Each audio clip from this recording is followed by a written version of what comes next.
IELTS Reading Lesson 8 Short Answer Questions. On this video course for IELTS Reading, I've been looking at these question types. I consider there to be 9 types of question in the reading test, and we've looked at 7 of these in the lessons already. The only 2 that I haven't done are 7 and 9, matching sentence endings and short answer questions. In this lesson now, we're going to look at short answer questions.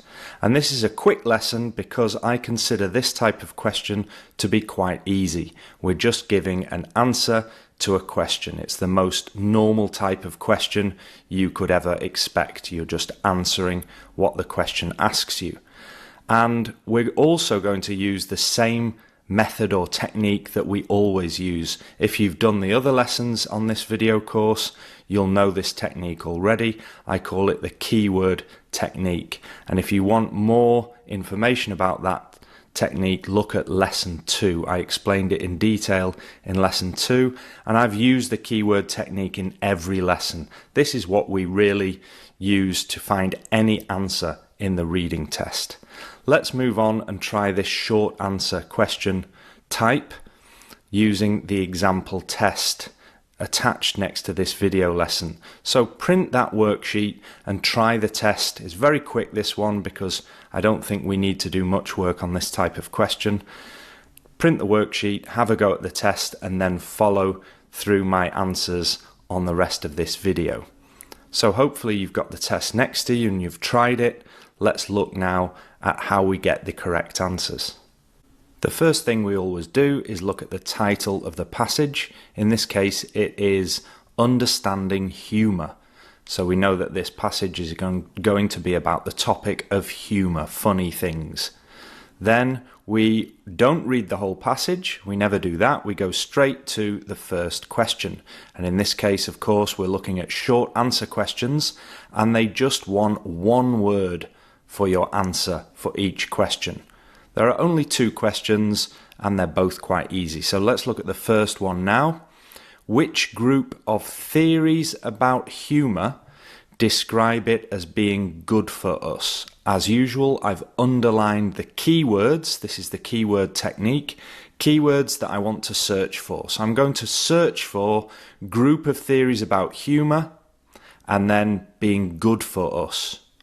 We go to the passage and read at normal speed from the beginning. We're not skimming and scanning. We're just going to read at normal speed until we find a group of theories that are good for us. Many theories, we haven't found a group yet, but theories is mentioned, exist about what humour is and what social function it serves. The prevailing types of theories, that could mean the same as group of theories or groups, attempting to account for the existence of humour include psychological theories. There's our first group or type of theories, the vast majority of which consider humour-induced behaviour to be very healthy. I think we've got the answer already. Very healthy can mean good for you. If you read the rest, hopefully we won't find anything that changes our answer.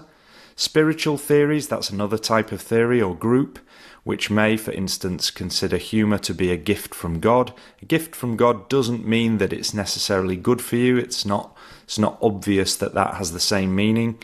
And theories which consider humour to be an unexplainable mystery, very much like a mystical experience. Well, the unexplainable mystery doesn't mean it's good for you. So I think we've got the answer with psychological theories. Let's go back to the question. Which group of theories about humour describe it as being good for us? Well, the group of theories was the types, and good for us was very healthy. And the answer, psychological. Remember, we're only allowed one word, so that one word must be psychological. Remember, if you write 2 words, for example, psychological theories, your answer will be marked wrong. You must follow the instructions and put one word only. Let's move on now to the second question. Number 2. What function did comedy have in the royal courts of the past? Again, we'll underline some keywords in here. Function of comedy and royal courts of the past. We're looking for the meaning, the use or function of comedy in these royal courts in the past. Let's go back to the passage. And we needed to go on to paragraph 3 to find this answer. There was nothing in paragraph 2, so I've skipped that. Paragraph 3. As with any art form, the acceptance of a particular style or incidence of humour depends on sociological factors and varies from person to person. Throughout history, I'm underlining that because that means the same as in the past, comedy has been used as a form of entertainment all over the world, whether in the courts of the Western kings, that means the same as in royal courts. So I think we found where the answer is. We'll just read to the end. Or the villages of the Far East. Both a social etiquette and a certain intelligence can be displayed through forms of wit and sarcasm. So back to throughout history and in the royal courts, in the courts of the Western kings. We've found where the answer is, but let's just check the question. Always check back to the question to make sure you know what you're looking for. What function did comedy have in the royal courts in the past? We've found the royal courts, we've found of the past, but we're looking for the function of comedy. We haven't found that yet, so we need one word that is the function of comedy. Back to the passage. Let's read that part again. Throughout history, comedy has been used. The function of comedy, comedy has been used as a form of entertainment all over the world. The function then is a form of entertainment, but we're only allowed one word, so which word out of that phrase should we choose? What has comedy been used as? Well, I think we have to put the word entertainment. Let's go back to the question. The function of comedy in the past, the answer, entertainment, of course. One word only, remember again.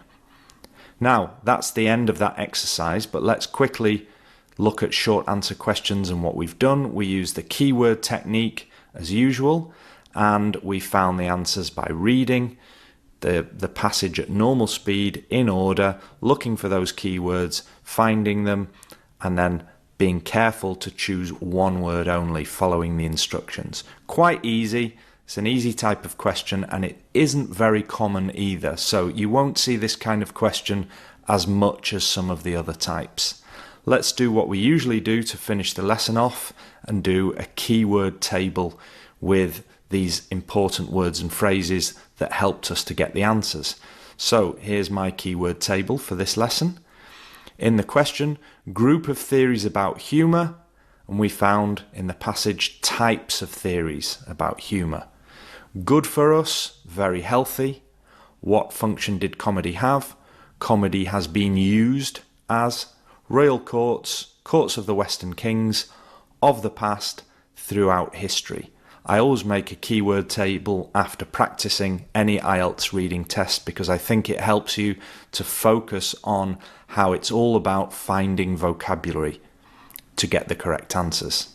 That's the end of this lesson then, and in the next lesson we'll do our last IELTS reading lesson about matching sentence endings questions.